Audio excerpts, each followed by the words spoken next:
নমস্কাৰ বন্ধু বান্ধৱীসকল, মোৰ চেনেলৰ অন্য এটি ভিডিঅ'লৈ আপোনালোকক স্বাগতম জনাইছোঁ।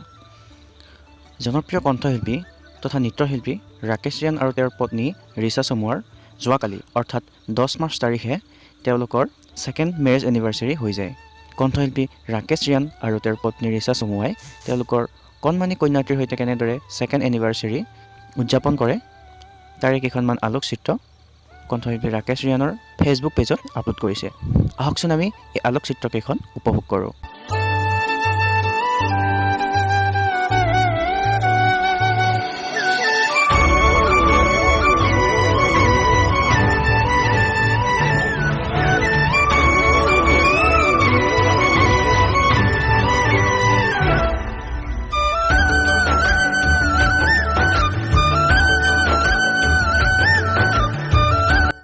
কণ্ঠশিল্পী তথা নৃত্যশিল্পী ৰাকেশ ৰিয়ানক আপোনালোকৰ বাৰু কেনেকুৱা লাগে? যদি তেওঁক ভাল লাগে তেনেহ'লে ভিডিঅ'টিত এটা লাইক কৰি দিব আৰু লগতে আপুনি যদি মোৰ চেনেলটোত নতুনকৈ আহিছে তেনেহ'লে চেনেলটো ছাবস্ক্ৰাইব কৰি কাষতে থকা বেল আইকনটো বজাই দিব। ধন্যবাদ।